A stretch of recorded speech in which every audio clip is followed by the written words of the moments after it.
Were Beyoncé and Jay-Z making a political statement when they sat during the national anthem? Was Jennifer Lopez alluding to President Trump's immigration practices by having children sitting in cage-like orbs? What about that Puerto Rican flag?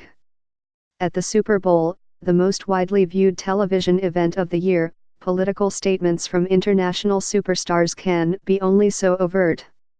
And since representatives for the three celebrities didn't respond to questions about the meaning, if any, behind the gestures, viewers rushed in to fill the void with speculation. Jay-Z and Beyoncé were not part of the televised presentation during Demi Lovato's singing of The Star-Spangled Banner. The celebrity news website TMZ obtained a video of the two of them, along with their daughter Blue Ivy, seated during the song while most everyone else around them was standing. Beyoncé, Jay-Z and Blue Ivy sit down during Super Bowl national anthem https://tco/hyphus-jub. The royal couple of hip-hop were not ignoring the song, both appeared to be swaying to it. But given the circumstances of Jay-Z's partnership with the National Football League, many readers wondered whether their attachment to their seats was part of some message.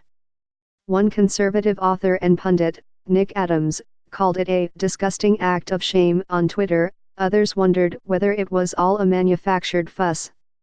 The NFL entered a partnership with Jay-Z as a way to smooth over the rough edges left by the league's battle with Colin Kaepernick, the former quarterback whose kneeling during the national anthem touched off a nationwide debate over free speech, patriotism, and the treatment of Black Americans. The deal called for Jay-Z and his company, Roc Nation, to consult on live entertainment, including the halftime show, and for the music impresario to contribute to a league's social justice campaign called Inspire Change. Jay-Z had supported Kaepernick's protest, but received some flack from those who saw his cooperation with the NFL as betraying Kaepernick's cause. In a recent interview with the New York Times, Jay-Z said that he can take a couple rounds of negative press if it meant the deal could help convince white football fans that they should be concerned with police treatment of African Americans.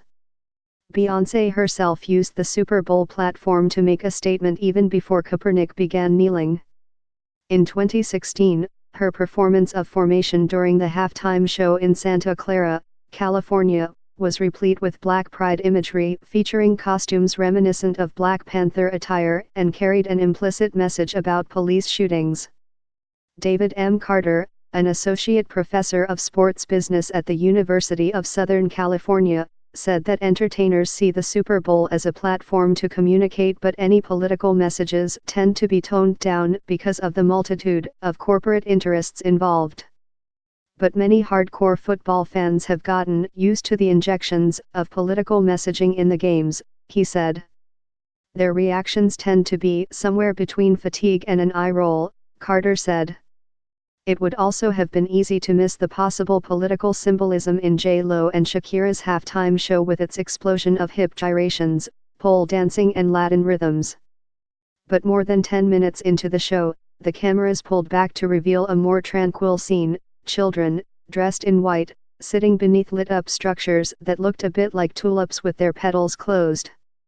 Some viewers interpreted the structures as representing children in cages, a reference to the Trump administration's practice of detaining migrant children separately from their parents. Then, as the music transitioned to a brief sampling from Bruce Springsteen's Born in the USA, Lopez reappeared wearing a feathery floor-length jacket bearing the Puerto Rican flag on one side and the American flag on the other. Lopez shouted "Latinos," before sharing a moment with a young vocalist, who happened to be her daughter, Maribel Muniz, and breaking out a salsa step. Lopez, who was born in the Bronx to Puerto Rican parents and has family on the Caribbean island, has been an outspoken advocate for Puerto Ricans since the island was devastated by Hurricanes Irma and Maria in 2017.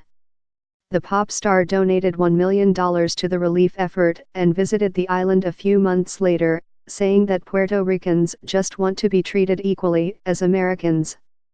The Puerto Rican flag lasted only a few seconds on the Super Bowl stage. J.Lo quickly shed the dual flag jacket and strutted forward to finish the show in her sparkling silver jumpsuit.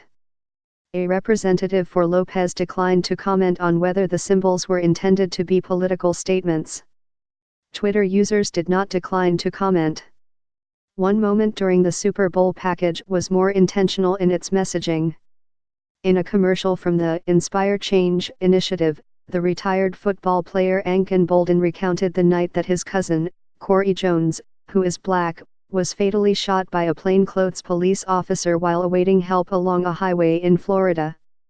The officer was convicted of manslaughter and sentenced to 25 years in prison.